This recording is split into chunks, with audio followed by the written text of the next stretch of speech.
দেখুন বন্ধুরা, আজকে আমি দেখাবো আপনাদের কীভাবে ইঞ্চি টেপ বা দর্জি ফিতার মাপ নিতে হয়। এই যে দেখছেন, এটা একটি দর্জি ফিতা, ঠিক আছে। এখানে আছে কত, দেখুন এটা আছে 60 ইঞ্চি আর 152 সেন্টিমিটার। এবার দেখুন, এটা হচ্ছে এইখান থেকে, এটা হচ্ছে 1 ইঞ্চি, তারপরে এখান থেকে আবার এখানে হচ্ছে 2 ইঞ্চি, তারপরে 3 ইঞ্চি, 4 ইঞ্চি, এটা হচ্ছে ইঞ্চির মাপ।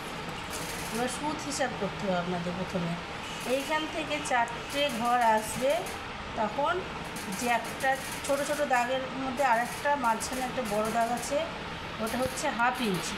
তারপরে থেকে আবার 4 ঘর এসে 1 ইঞ্চি, তারপরে আবার 4টে ঘর এসে 1.5 ইঞ্চি, তারপরে আবার 4টে ঘর এসে 2 ইঞ্চি, এরকম 4টে করে এসে 1 ইঞ্চি করে যোগ করে নেবে, তাহলে বুঝতে পারবে যে কত ইঞ্চি হলো, ঠিক আছে। তারপরে আমাদের 1 মিটার কাকে বলি? 1 মিটার 39 ইঞ্চি, 2 সিটকে 1 মিটার বলে। 39 ইঞ্চি মানে 1 থেকে 39 ঘরে, 39-এর ঘরে যেতে হবে।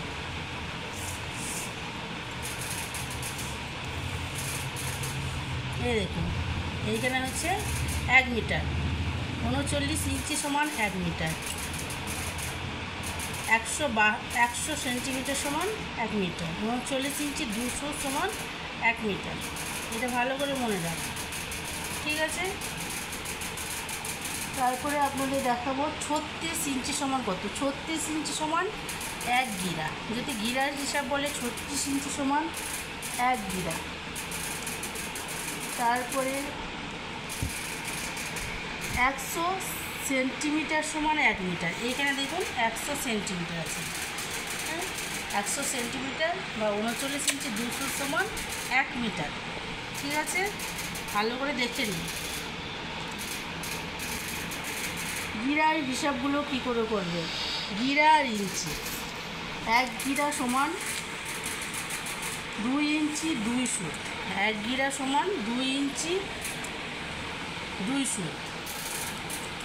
এই যে 2 ইঞ্চি 2 সুত, এইখানে হচ্ছে 1 গিরা। আর 2 গিরা হচ্ছে 4 ইঞ্চি 4 সুত, 4 ইঞ্চি 8 সুত। 4 ইঞ্চি হলো, এখানে হচ্ছে 4 ইঞ্চি, এবার 8 সুত। 1 2 3 4 5 6 7 8 সুত, ঠিক আছে। তারপর 3 ইঞ্চি হলো 3 গিরা হলো 6 ইঞ্চি 6 সুত। 3 গিরা হলো 6 ইঞ্চি 6 সুত। এটা হচ্ছে 6 ইঞ্চি, এখান থেকে এটা হচ্ছে 6 ইঞ্চি, এবার 6 সুত। 1 2 3 4 5 6 6 সুত, ঠিক আছে। এইরকমভাবে পরপর গুনতে গুনতে আপনি সব বুঝতে পেরে যাবেন যে কত ইঞ্চি কত সুত হচ্ছে।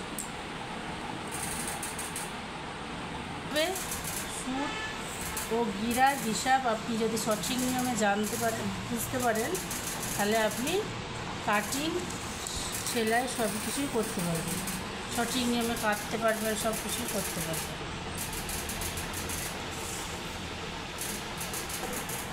আমার এই ভিডিওটা যদি ভালো লাগে লাইক আর সাবস্ক্রাইব করে দিয়ে চ্যানেলটিকে